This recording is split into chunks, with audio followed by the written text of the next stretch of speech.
Welcome to Gas, the true story of a toxic train derailment. I'm Ron Scholl. Last time on Gas, we concluded Part 5, Derailed, as Robert Martin resigned as EPA ombudsman rather than accept the weakening of his office.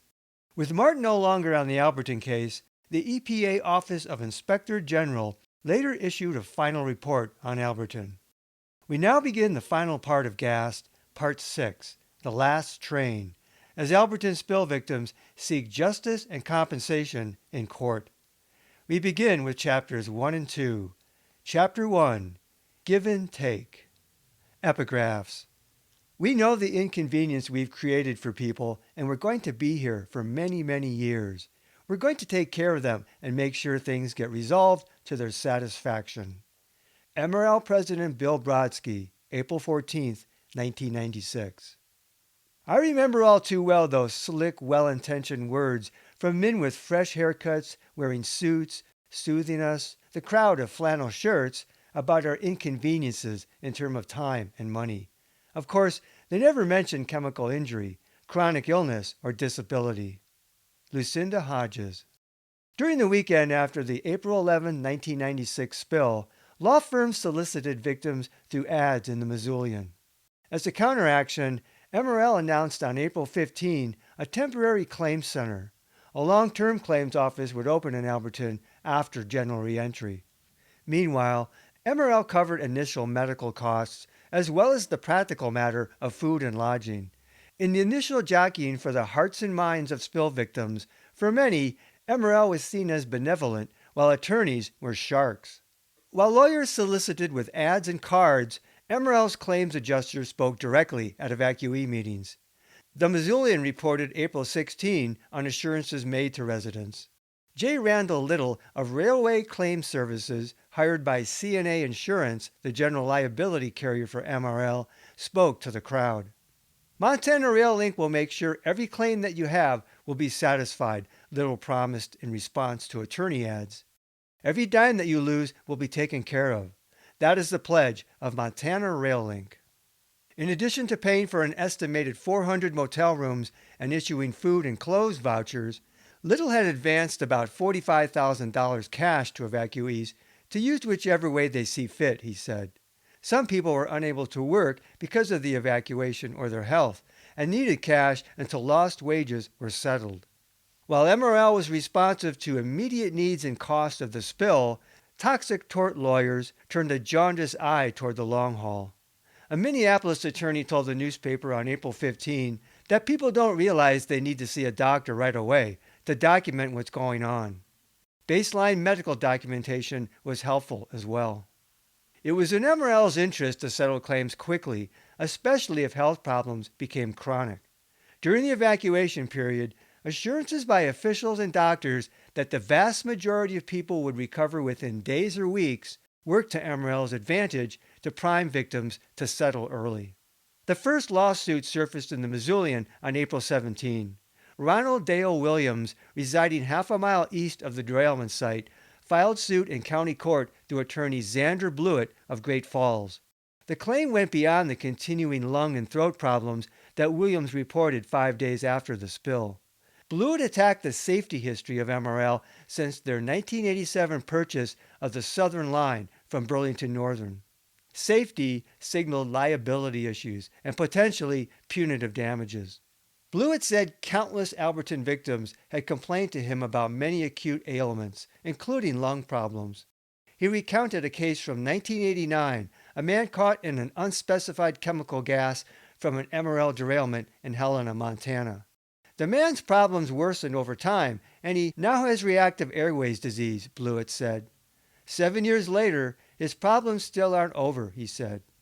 This ominous and illuminating health message was buried in the back page story. The initiation of a lawsuit the first week of the spill and reports of countless people having talked to lawyers suggested that many victims distrusted assurances that their symptoms would be temporary. Some victims may also have become angry and wanted to make MRL pay for gassing them. For some observers, the filing signaled a money grab. No attorney pitched to anyone during the meetings. Evacuees did hear MRL's claims adjusters make promises and reassurances from the podium, and in one-on-one meetings when public questions were discouraged. Tension over potential lawsuits was understandable. Not only was MRL responsive to immediate needs, Alberton was an old railroad town. Attacking the railroad, even one that didn't run through town anymore, was akin to attacking Alberton. A resident at the April 17 meeting told a receptive crowd she had a lot of trust in what has been going on so far, and I really don't want to show a lot of my interest elsewhere. I think you, MRL, have more than compensated us for our losses at this point. After all, this mess, as far as anyone knew, was an unforeseeable accident. While they didn't publicly pressure evacuees to resolve claims prior to general reentry, behind the scenes, MRL quietly made their own solicitations. Scott Duncan lived with his wife about 3.5 miles up 9 Mile Creek, an area not evacuated. Duncan had smelled the gas cloud and had minor symptoms. Within a week or two after the spill, the Duncans received a letter from MRL, who wanted to give us $500 total for the inconvenience, Scott Duncan said. It sounded like a courtesy if we were inconvenienced in any way because of the spill. And then when we went down to collect the $500, that's when they had you sign a document stating that you wouldn't sue them. There was a deadline attached. For a cheap price, MRL could avoid the inconvenience of a larger claim or lawsuit. It was never too early to pick low-hanging fruit. We kind of thought, yeah, I kind of smelled it and tasted it, but I didn't think we really got nailed or gigged by it, as had friends in Alberton, Duncan said. We just went ahead and signed and got the $500 check. Part of his reason for signing off was moral, Duncan explained. You don't feel right about taking advantage of the situation if we don't know what's happening. And some people were like, hey, let's get what we can and run. Conversely, many victims argued that this described the strategy of MRL. Give a little and quickly sign people off, making any later chronic illness irrelevant to MRL. Of course, we were dealing on a complete body of ignorance, Duncan admitted, emphasizing the other side of we don't know anything. But I do know that ever since that happened, that I've had some respiratory problems and some other things going on. I just kind of figured that we were far enough away that it wasn't going to affect us as badly as the others. I'm still living in kind of a limbo in that respect, he said years later. For $500, $250 per Duncan, MRL eliminated any ambiguity for themselves. While MRL's maneuvering went unpublicized, letters to the editor accused some people of, quote, greed and self-indulgence, and expressed disgust with talk of lawsuits, resulting in a pushback by spill victims and supporters. The Alberton area quickly became a community divided between evacuees who were sick and those not, between those wanting to go home and those fearful of what might await them. The spill victims who were most sick and afraid were more likely to talk to lawyers. Greed, to whatever extent it motivated some people, would likely play a part, just as MRL was highly motivated in the long run to save money from claims and lawsuits, another form of greed if compensation were justified. In its only editorial during the evacuation on the day of full reentry, the Missoulian defended MRL's response as, quote, something special. From the start, the Missoula-based railroad has accepted full responsibility for the accident. Note, MRL never admitted liability for the derailment, and the cause was yet undetermined. The editorial noted that, in light of the potential liability, quote, millions of dollars at least, MRL could have been expected to summon the lawyers and do whatever it could to limit its liability. But MRL's first instinct was to protect people, the editorial said. This was naive. MRL summoned its lawyers almost immediately. Moreover, the initial costs were insured, which MRL needed to pay out in order to reach the next tier of coverage. Those costs also bought goodwill prior to the claims process. The editorial then levied this charge. MRL had, quote, pledged to cover all costs, despite that some opportunists are taking advantage with lavish meals and questionable purchases. This was the most specific published allegation made concerning victims taking advantage of MRL, and the Missoulian editorial claimed it. The anonymous author, Steve Woodruff, penned most editorials, cited no source, but the allegation left a general impression of MRL victimized by petty greed. Their response has been most honorable and admirable, the editorial said. There was no mention whatsoever of victims' ongoing health concerns. By the time of general reentry, some victims had been publicly accused of being greedy for consulting lawyers, while others had been accused of taking advantage of praiseworthy MRL. In general, though, the salient legal issues would play out behind the scenes.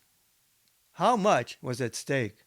Without punitive damages or proven crime, railroads typically didn't absorb a large financial blow from a major spill.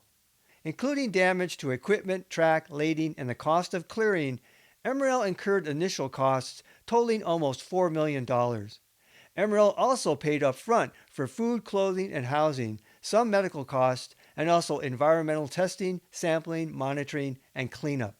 Next would come individual claims and lawsuits. A later report estimated $10 million in damages. But railroads carried insurance, and offsetting any payout by MRL was an income tax deduction, as some costs could be written off. Publicly, MRL did not sound too concerned. In June 1996, President William Brodsky announced that MRL had not tallied the total cost of the derailment yet, but the company was, quote, extremely solid financially. Not to mention that owner Dennis Washington had among the deepest pockets in the world. Employees, however, would feel any loss, he warned, because of profit sharing. Brodsky reported that despite some lawsuits, most victims had been settling claims. He felt that because Alberton was a railroad town, most people were understanding, he said. Brodsky's public pitch to settle. Another way to interpret this was that most Albertonians had a bias toward the railroad and sympathized that the spill was a presumed accident. Brodsky appealed to that sentiment. Many victims asserted that such railroad allegiance opened the chasm between those who questioned the safety of returning and those who didn't, those who sought lawsuits and those who didn't, and even influenced those who admitted symptoms in the aftermath and those who didn't. Regardless, Brodsky clearly implied that lawsuits might hurt railroaders, but not so much MRL. Between health officials' assurances and sentiment toward the railroad, MRL had leverage regarding claims. MRL set up tents and trailers as a short-term claims center in Alberton on April 30, 2 days after general reentry. Time to settle up. Many people were motivated to settle quickly because of financial considerations, lack of serious health issues, or both. But cracks soon appeared in MRL's wall of reassurance. On May 8, the Missoulian reported on complaints about the MRL claims process from Tamara Hatch, who wanted reimbursement for $400 worth of out-of-pocket expenses, but was told she had to accept MRL's settlement offer of, quote, well over $5,000 and sign a release form clearing MRL of all future liability. According to Hatch, MRL effectively held her expense money hostage. An adjuster contradicted Hatch's story. They are receiving reimbursement of those expenses, he said. We're not forcing settlements on anybody. Local attorney Matthew Modine said that many companies withheld out-of-pocket expenses until people settled. If they just give out that money, there's less leverage. That's why people end up with lawyers, he said. Another anonymous woman reported that she too had been denied out-of-pocket expenses absent her signing the release. This report came 6 days after Alika Rutland's article on the Crisco's family's abandonment of their home.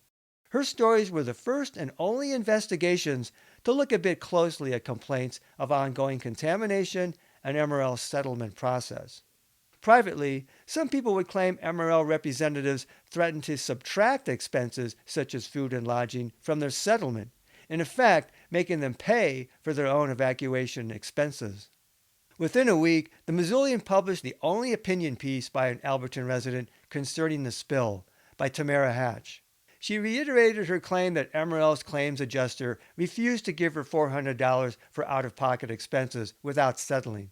She reported the conversation as following. I need the $400. That's too bad, but it's all tied together. Either you sign this paper and take the money, or you get nothing. So what kind of money are we talking here?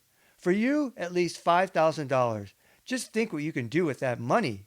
Hatch wrote, "Who is willing to guarantee that the harmful chemicals remained at the site, that the people who are ill will be okay?" But news about the settlement process evaporated after this brief exposure. Many residents sought legal advice. Compensation was only part of their concern. They felt there were too many unanswered questions about their health and home environment. That May, groups of spill victims and activists met with lawyers, and one topic concerned MRL's settlement offers. Will Snodgrass noted Petty Creek residents reporting being offered $3,000, $5,000, or $8,000. Snodgrass quoted an attorney. "Those 5,000 to 7,000 settlements are like Bhopal, India," referring to the Union Carbide chemical leak disaster of 1984.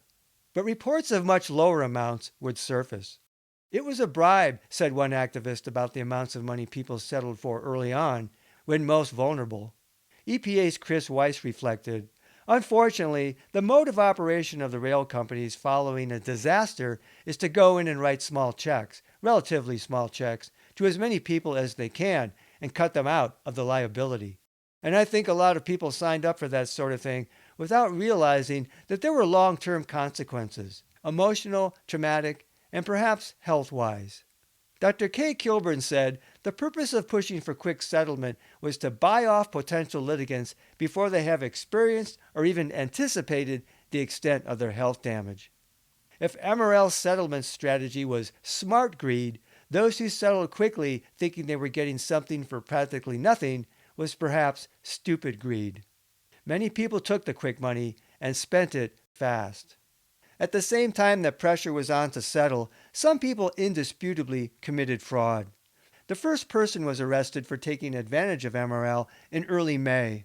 Anthony Infornero, possessing an out-of-state driver's license, had stayed in an MRL-provided motel, gotten meals and a clothes voucher, and was attempting to get further unspecified benefits at the Alberton Claims Office when arrested.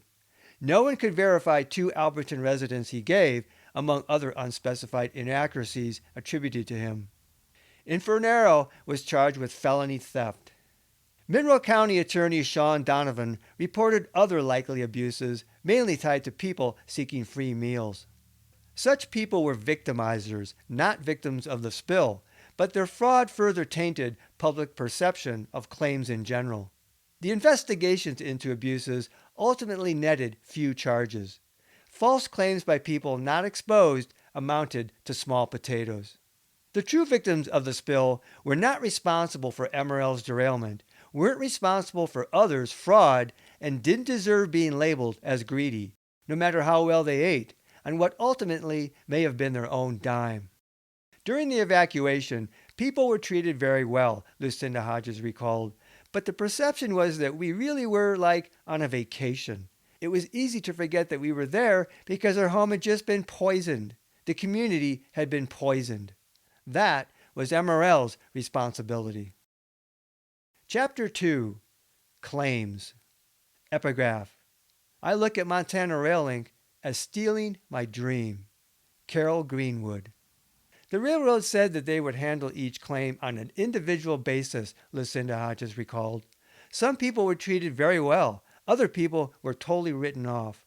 That was the beginning of dividing people, when each person saw that they got treated differently. Hodges thought, corporate responsibility only goes as far as the insurer.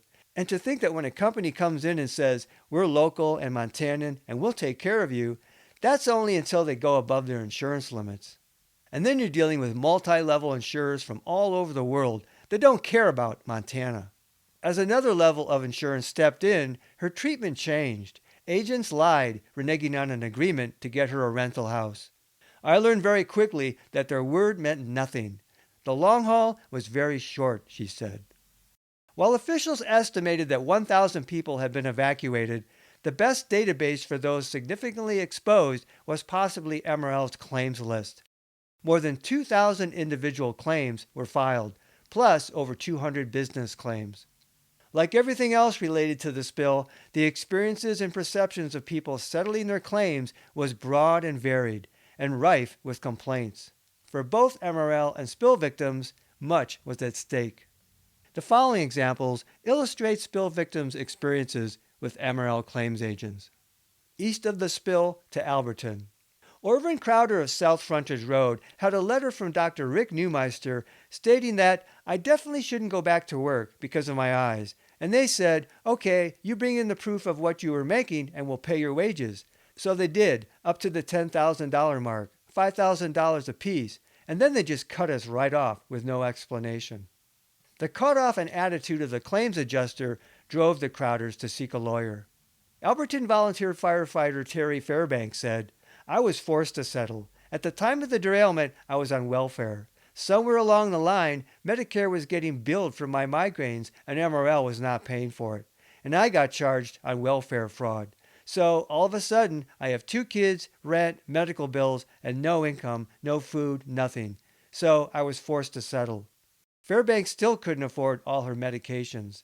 My migraine medication for 2 injections is $158. Like I said, I am no longer on the inhalers. I couldn't afford the cost. Randy Crisco felt pressured and intimidated. The claims people kept saying, this is your last chance. If you don't take what we're offering you now, then that's it. You're done. His wife Tammy asked the agent about the safeness of their house.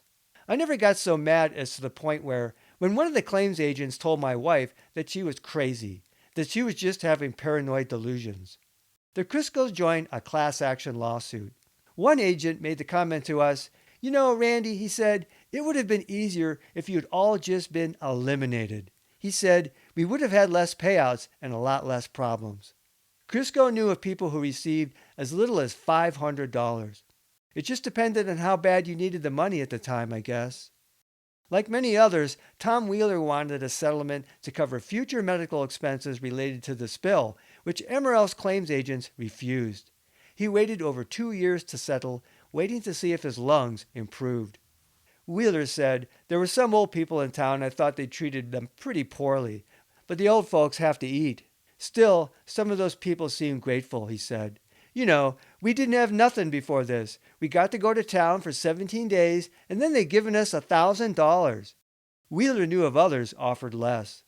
The Wheelers thought the average settlement was about $4,000 or $5,000 per person, but rose the longer one held out. The Graffs appreciated their treatment by MRL during the evacuation. But once we got back home, it was screw you, see you later, buddy, Mike Graff recalled of the claims tent in Alberton. They said, it will have no effect on you for the rest of your lives. Once you're better from it, basically, well, then you're cured. Graff's wife, whose bronchi were burned, was assured she would be fine after healing. She described the claims agents as fast-talking, high-pressure salesmen. The Graffs needed the money. Mrs. Graff recalled, I said, how about putting it right in there? No problems directly related to this. No, you don't have any. If we have to go and do that. Basically, they told us if we didn't sign that paper before we walked out of the door, that we were looking at a courtroom, and we couldn't go home and talk about it. The Graffs signed. Kathy Finneman said, I tried to settle with them, and Dale Roos just laughed at her settlement counteroffer. When I said that I didn't think that was enough money, he said, well, I guess we'll just take your hotel bill and food bill off that amount, so here's what you're going to get. With this threat of having to pay for their own evacuation costs, the Finnemans ultimately hired attorney Ted Lyon. I even offered MRL that I would not take any money if they would pay my health insurance to ensure that I would have health insurance in case something happened. Of course, he just laughed at me. Patty Freese settled her claim the summer of 1996. While MRL did not deduct food costs from her settlement, Freese said they deducted the clothes voucher. We'd gotten some things from Penny's, and they deducted that from the settlement, she said. In lieu of a motel, the Freeses stayed the entire evacuation at her daughter's home, and Patty wanted her to have compensation. They gave her the money and took it off the settlement, Freese exclaimed. The Cloud family settled within 2 weeks of reentry, which Ben later regretted. Forced to leave Alberton because Jolene had severe asthma triggered by the contaminated environment, the family returned to the Crow Reservation. Cloud wanted compensation for the value of their new home in Alberton, which they lost to foreclosure. He also lost his better-paying job in Missoula. Cloud estimated his total short-term losses from the spill at between $100,000 to $200,000, beyond any medical costs. I felt I was being really railroaded into making a settlement with the company, he said. A Native American, Cloud felt race played a factor, after hearing that other people he knew received much more. I just got so upset, I said, okay, I want this to end. So he settled and left. Jolene had wanted to settle separately because of her medical concerns. I asked them if I could take my name off of the settlement, and them guys wouldn't even do it. No, it has to be a family settlement, they said. Note, adults have a legal right to settle individually. Claims agents set up their tent near the Sidetrack Cafe where Sandy Halbert worked. They were trying to give them the least amount of money at the beginning they could and get them to sign that release, she said. I knew a lot of the people that were, they get $5,000 and they think, oh, goody, drug money. There was a lot of money in town. This is a very poor town. It's extremely poor. There's a high incidence of welfare. But the bars were hopping. It was just a big party atmosphere for a lot of people. Then the claims agents would come in the cafe, Halbert said, and they would be laughing. I just felt they were giddy about the prospect of getting as many people as they could to sign these papers. Halbert had the impression of a basic formula of $5,000 per person with a $20,000 cap per family. The people that were really bothered by this, like my husband and myself, we didn't go settle for anything because we knew that there were going to be ongoing health problems, she said. Being assertive helped, she thought. The people that backed down, and the people that didn't got paid. That made me furious. When Halbert tried to settle for $20,000, she got a rude awakening. At the time, her husband owed his ex-wife $5,000 in back child support. Our expenses during the time we were evacuated came to like $2,300, the motel and everything. When we went in to talk to those guys, they had a letter from the child support Montana state thing, saying that if we got any settlement, $5,000 of it had to go to the child support. How he even found out, we have no idea. But he handed a letter to us and said, well, expenses were $2,500 to $2,300 for the motel. I would say we're about even. And I looked at him and I said, you have got to be kidding. Halbert eventually filed a lawsuit. All I wanted was for MRL to cover our health expenses like they said they would in the beginning. They promised they would be there for us for the rest of our lives. After they started refusing to pay the medical bills, that's when I got pissed. They promised they would be there for the rest of our lives, Halbert said.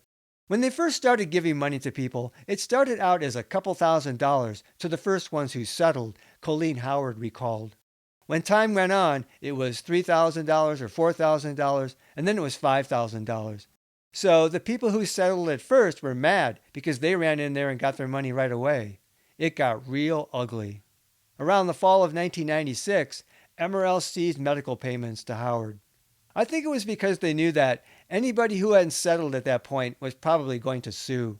We weren't just going to settle for a few $1,000s until we found out what kind of health problems, if any, we were going to have. The Howards filed a lawsuit. Tamara Hatch had accused MRL of holding hostage her $400 out-of-pocket expenses, which MRL publicly denied. And that was such a lie, Hatch said later, which others corroborated. Hatch had been leery of MRL's initial largesse anyway. The only money I spent was what I had to. I didn't take any of the clothes. I didn't like the way they set that stuff up. I felt like they were buying you, in a way. My suspicion is the bottom line is to keep people as happy as you can, buy them off as quickly as you can, and make them feel like they owe you so they will sign that piece of paper that says that you won't hold them responsible. In need of money for unrelated health reasons, Hatch settled that summer. Offered $5,000 to settle, she said. MRL subtracted off the $400 after Hatch gave them the bill. Thomas Wakeman of the Indian Bible School settled that June. He felt that for his and his children's health problems, the settlement was a mistake. When I have to see them sitting there taking the bronchodilator because they can't breathe, then the amount of money that we receive from MRL is just a pittance. Because nothing can get my daughter's clearness of breathing back. Mineral County Commissioner Charlie Rock described his settlement as reasonable and thought MRL responded well. Montana Rail Link was real good with people, he said. They were with me because I helped them a lot too and worked with them. The railroad got blamed for this, but they treated the majority of the people Great, he said.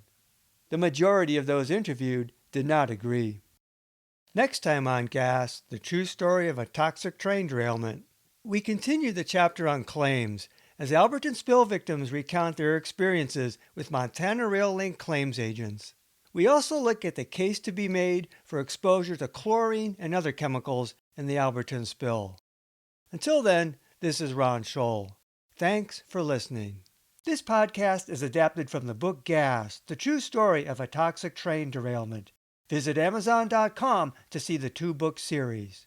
To access support material in the book, such as maps, photos, illustrations, and video links, visit my Facebook page Gas, the true story, or watch my Gas playlist on my YouTube channel at RL Scholl.